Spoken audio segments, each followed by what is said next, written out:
उन्होंने हमारे पक्ष में ही बात की है कि वो हमारी बात रखेंगे आगे।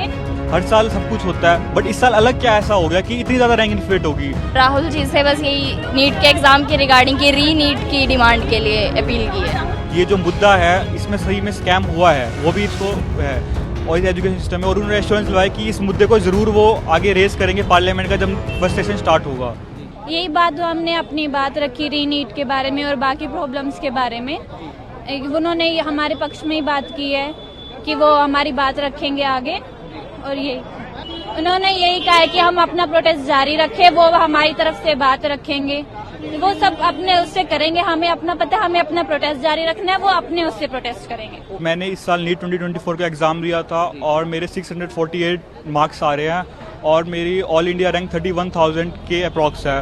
लास्ट ईयर इसी मार्क्स पे 7 to 8,000 रैंक थी, बट इस साल ही 31,000 पे जाके पहुंची है। तो इतने ज़्यादा गैप कौन जस्टिफाई करेगा? वो एनटीए अपनी उसमें कह रहा है कि ब्रोचर में कि ये सारी रैंक सिर्फ कंपटीशन के उस वजह से बढ़ी है, बट हर साल कंपटीशन होता है, हर साल बच्चे बढ़ते हैं, हर साल सब कुछ होता है, बट इस साल अलग क्या ऐसा हो गया कि इतनी ज़्यादा रैंक इन्फ्लेट होगी।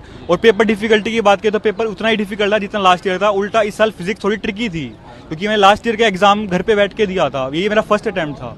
तो इतनी ज़्यादा रैंक इन्फ्लेट जस्टिफाई नहीं है और इसमें पेपर लीक के चीज़ें भी सामने आ रही है।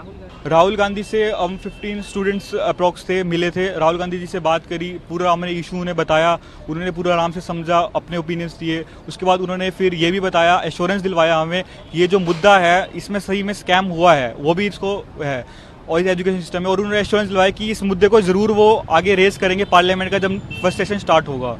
अभी मैं नीट एग्ज़ाम के लिए तो ये चाहता हूँ कि री-नीट हो, क्योंकि और कोई ऑप्शन ही नहीं है।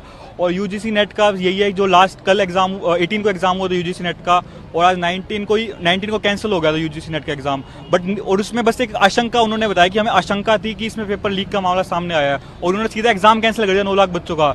बट इसमें तो पूरी एश्योरेंस है, सबूत सामने आ रहे हैं, बिहार पुलिस वगैरह बच्चे खुद बयान दे रहे हैं, आगे सामने आ रहे हैं कि हमने एक दिन पहले पेपर पढ़ा था, और फिर वो भी अपना डाटा प्रोवाइड कर रहे हैं कि इतने, अगर हम बिहार का केस उठा के देखें तो उसमें तो इतनी रैंक बढ़ी नहीं है, टॉप स्कोर्स बढ़े ही नहीं है।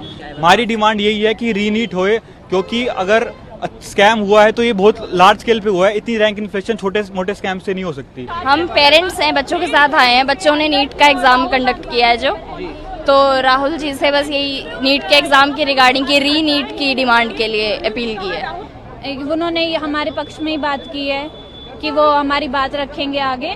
हर साल सब कुछ होता है, बट इस साल अलग क्या ऐसा हो गया कि इतनी ज़्यादा रैंक इन्फ्लेट होगी। राहुल जी से बस यही नीट के एग्ज़ाम के रिगार्डिंग की री-नीट की डिमांड के लिए अपील की है। ये जो मुद्दा है इसमें सही में स्कैम हुआ है, वो भी इसको है और इस एजुकेशन सिस्टम में, और उन्होंने एश्योरेंस दिलवाया कि इस मुद्दे को ज़रूर वो आगे रेस करेंगे पार्लियामेंट का जब फर्स्ट सेशन स्टार्ट होगा।